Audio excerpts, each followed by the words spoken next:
Hello. Thanks for joining in again, fellow wanderers. I am Abu Laith. Thanks for stopping in on the Wandering Middle Eastern Teacher. So today we're back into the groove with our teacher interviews. Sorry, it's been a while since our last one. But today we have Mrs. Amanda Jetton here talking with us, bringing some expert wisdom, experience, the good, the bad, the ugly, about teaching, especially teaching in these very unique times. So first, Amanda, just introduce yourself. Where are you? How long have you been teaching? And what do you teach?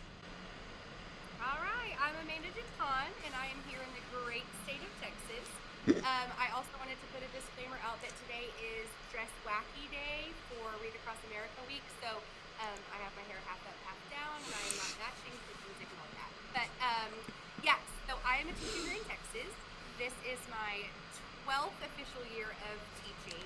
I have taught here in Texas for 11 years, and then I taught with a beautiful host here in the Middle East for a year also. So 11 years in Texas and 1 year overseas. I have currently been at this school where I am for 5 years. This is my fifth year. And before that, I was in a different district, different area. We've moved around a little bit. But I wanted to become a teacher when I was 7 years old. I still remember to this day. I was in second grade, and I had a student teacher who I just adored. I thought she was just the prettiest, most smartest woman I had ever met, and I wanted to be just like her. So I knew from that young age that that's all I was going to do. I wasn't going to try to be a vet or a rock star or anything else. I just wanted to be a teacher. So I knew that's what I was going to go to school for, and I knew as soon as I turned 18, that's when I could work at the YMCA and be around children, and that's all I wanted to do.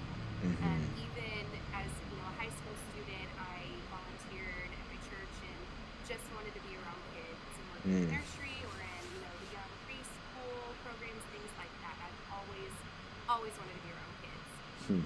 So I went to university and knew I was studying to be an elementary teacher. I knew my heart was for the young kiddos. There's no possible way on earth I could teach high school. So I went to school to be an elementary teacher, and at first my minor was Spanish because here in Texas we do speak a lot of Spanish, and I just had a passion for kiddos that spoke that language as well. So I took a lot of Spanish in high school, and I knew in college that's kind of what I wanted my focus to be on. But then as I was taking more Spanish classes, I realized if I did want to teach overseas, it didn't necessarily have to be a Spanish speaking country. So after 2 years, I kind of changed, even though I wasted some of my hours and days and part of my life in Spanish. I changed to get certified to teach English as a second language, and I knew that I could use that much more often or in different areas than just a Spanish language. So once I knew I was doing ESL, I got my foot in the door with different programs that were bilingual, where I could do English and Spanish at the same time, and if there were other language possible, different speakers, I could do that as well. So I did a lot of observing, mostly in Spanish-speaking classrooms, so I got to teach lessons in Spanish and loved doing that. And then I did student teaching. At first, I thought I wanted a fourth grade classroom. That just seemed in my head like the perfect age. They were mature and educated, and I did not love that grade at all. So my second student teaching was in kindergarten, and I was terrified at first because I thought they were going to be babies and still wear diapers. But after like the first day, I was just in love, and I was like, I can't teach anything else. These babies are the sweetest, and they just love school. They love learning. They love their teacher. I get a billion hugs a day, and I would not change it. So, student teaching at this school, it's actually where I grew up, not far from where I lived as a kid, and so I got my foot in the door, and I got my first year teaching after student teaching after I graduated. I taught kindergarten at that school, and I loved it. And then I was given the opportunity to move overseas to teach in Jordan, and that was awesome. It was very different, but it was awesome. I got a lot of experience from that. I taught second grade there, but honestly, as far as teaching English skills and things like that, it was very similar to teaching for kindergarten. I did a lot of the same stuff as far as letter sounds and things Mm-hmm. like that, just to teach the language. So Mm. I loved it. It was great. It was a great experience. So then I came back here, and it was a lot more difficult to get back into that school that I started at. A little disappointing because I loved that school. I loved Mm. the teachers there. I loved, my principal and the people that hired me, and tried really hard to get back there, but couldn't make it. So I was put into a different school in the same area-ish to teach kindergarten. But that school happened to be the most difficult school I've ever worked at. I was there for Mm. 2 years, and very low socioeconomical Mm. area. Very, very different from what I had been used to, and just very sad. It was very tough on me as a human being because, like Mm. I said, kids have been in my life forever, and I love them. I mean, every student that I've ever taught, I just devote everything I can to them, and I Mm-hmm. want to make sure they are taken care of, that they are Yeah. prepared for the next grade, but more than that, that they know that they're safe in my classroom, they know that they're Mm-hmm. loved in my classroom. And this school, it was also my first year of marriage, and it was just very difficult too because my husband would see me, being stressed out and really worried about some of my kids, and he really just didn't understand it. And we talked and fought a lot about finances too because my kiddos would come in with no food and no lunch and no snacks and no backpacks and no pencils and no, and Mm-hmm. your heart just breaks for that. And they're Yeah. 5, and you want to do what you can for them. So that school was unlike anything I had been a part of before. Mm-hmm. I'm very thankful that I had that experience. I think that if I didn't, I would take a lot of things for granted. Mm. Uh, I was there for 2 years, and then I moved to a new school to teach kindergarten, and it was the first green school in Texas, and it was Mm. the coolest elementary school I've ever seen. It was the only two-story elementary school I had ever seen in Houston, Hmm. Texas. We might have it in other fancy places, but um, the way that they designed the building was that every classroom was facing outward, so that you Hmm. had a window, you had sunshine coming in, which I hadn't been used to, which I love. Um, and they had a pond out in front with animals, and they had this whole water filtration system that went through the building where you could see how water from the pond could be used and filtered through and actually Hmm. drink. Oh. They even had a slide that went from the top story down to the bottom floor in the school, which was the coolest thing. Every Friday we had slide Fridays. It was an awesome building, an awesome school. I enjoyed every second of working there. But then my husband and I moved, and am I frozen? There we go. Okay. My husband and I moved to a much more rural place. I learned while I was teaching in the Middle East that rural has 2 R's. Here in Texas, we say rural, but that's where I am now. We are kind of out in the country, and I love it. And so we moved farther away from where we were living before, farther away from the school that I was teaching at. So I actually got a job at a school literally 3 minutes from my house, which was awesome. Nice. And very different socioeconomical, very, very different end of the spectrum. Hmm. But it also is a huge melting pot here. Where we are, there are families from all over the world, and I Hmm. love it. I have people speaking so many different languages and having so many different experiences. Hmm. Just knowing, even this year alone, I have a friend who just moved here last year from Brazil. Hmm. And his English is impeccable. I mean, better than mine. And I had another girl who just started 2 weeks ago from Peru. She doesn't Hmm. know a single word of English, so we're Hmm. working on that. I have several friends that were born in Mexico, from Mexico, families in Mexico, moving to recently. Just families from all over, and I love Hmm. that. I love hear different stories and kind of compare travel stories with my 5-year-old kiddos in my class. It's super fun. But where I am now is just the best. The families are super supportive. Admin and teachers and staff that I work with are great. The kiddos are great. And it's just such an awesome experience to be living and teaching in the same area. When I go to the grocery Hmm. store, the kiddos see me, it's like I'm a superstar. Yeah. And, it's just super fun that they get to see me and wave and say hi. shocked that they see me outside. Like one time I saw one student at church, and he was like, "Why are you here? Why are you not in the school building right now where you live?" And yeah. But it's super fun, and it's a different feeling too as far as families are concerned, because where I taught before, it was just hard to get a hold of anybody. If the kid is sick, the families didn't want to answer phones or anything like that. Here, they want to, bring you your favorite drink, Dr. Pepper. The class for you once a Good week choice. just to be kind, and they want to, hang out with you on the weekends or over the summers. It's just a very, very different feel, and the whole district where I teach now is also very different because it's so much smaller from where I came from. It's more of a family feel. It's much smaller and more family run, as opposed to its own business run and business. Yeah. So yeah, where I am now is amazing, and I love it, and I think I'm going to teach. Very cool. Yeah, so many, I think, good things and points to highlight for those of you future teachers or just getting your start in teaching. What Amanda said is so true, like the importance of community and the classroom being a safe place for kids, especially kids who at home maybe don't have that. And for those of you who are going to be teaching in the Middle East, this may very well be the majority of your students.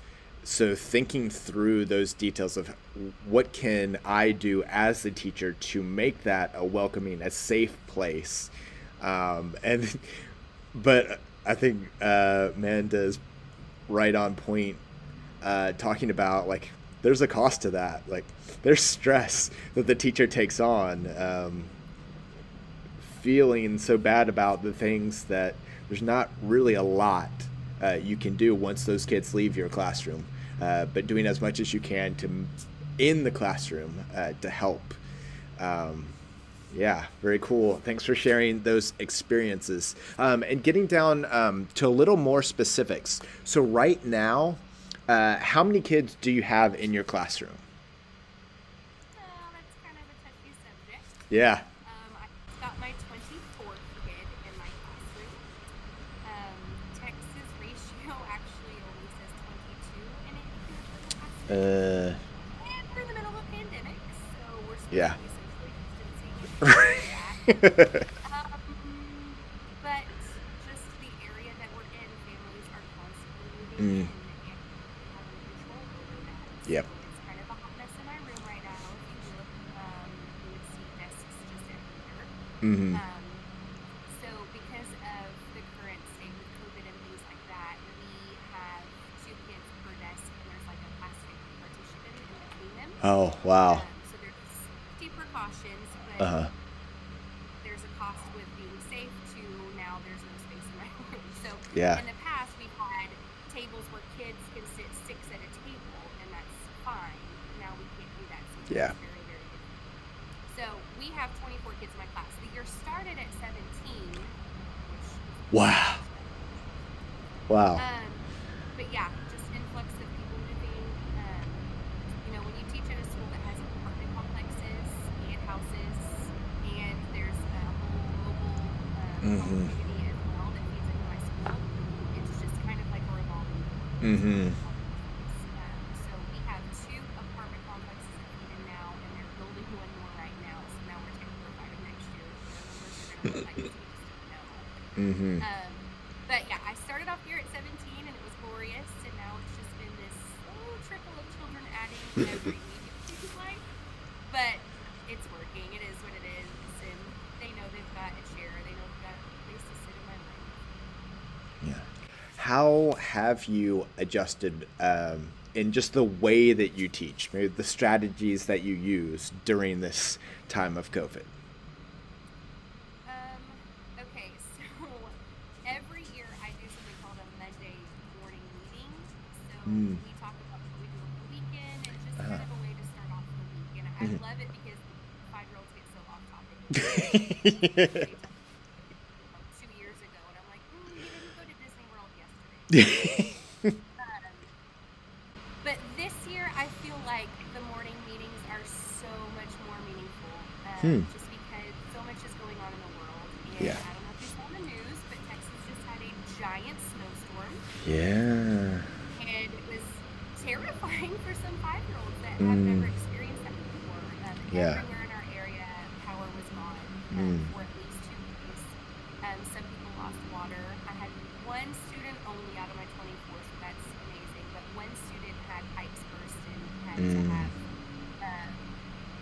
they had to leave their house for at least 3 days just to get that fixed. And things got ruined and the kitchen got messed up. And so that Monday coming back from that was a very meaningful Monday morning meeting because I feel like they needed to talk. They needed to get some stuff off their chest, even ask questions. And, you know, I told them I lost power in my house too, and we're in the same boat, and it was definitely scary, and it was very cold. And so I think those are definitely a lot more meaningful, at least to me this year, because it's a place where you be safe and to talk about what's really going on at home. And we have had kids that have tested positive for COVID, and they have had to quarantine at home, and we've had family members, and, you know, people have gotten sick, and so they want to talk about that. These kids will talk to you about anything, no matter who you are, as long as you're listening. So I feel like this year that has been the biggest thing to me. You know, in the past it's just like, oh, it's Monday, let's talk about what we did. And I feel like this year it just means a lot more. Yeah, good point. And it goes kind of back to that same theme of building the community in the classroom, like that having that structure anchor to the week, especially for little kids in their first year in a school, means a lot. That regardless of the craziness, like even with weather outside, this is a dependable place. Yeah. So last question before we wrap up. So you said you've been teaching 12 years now.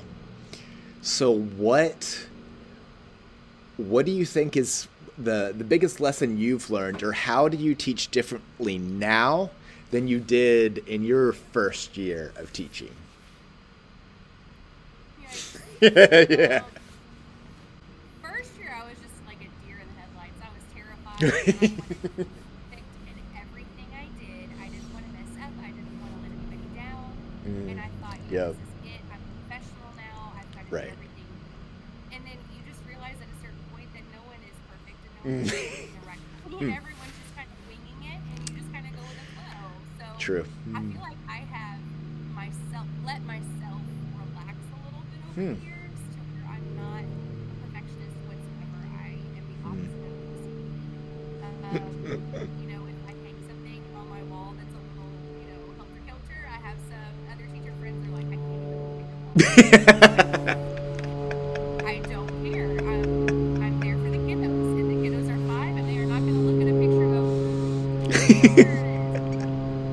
I think I have done probably a complete 180 to where I only wanted to teach my first year and get them, you know, academically exactly where they needed to be. I wanted my class to be a smart class and not fall behind and make myself look like a bad teacher. And now I'm to the point where it's not about academics at all. It's about that these kids feel pretty, they feel loved. They know that Ms. John is here to talk about anything and everything.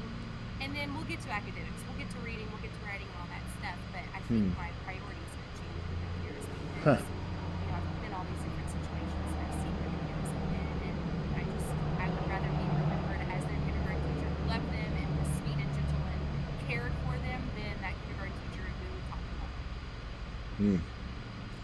Good word. Yeah. And for kids with things going on at home, that really does make the difference. That until those things, they feel safe, like they aren't learning anything. So it's pointless to focus on academics until they really trust the teacher and trust the space is safe for them to learn. Yeah, good truth to end on. Well, thank you very much, Miss Jetton, for joining us today. And fellow wanderers, thank you for tuning in for this episode. Stay tuned.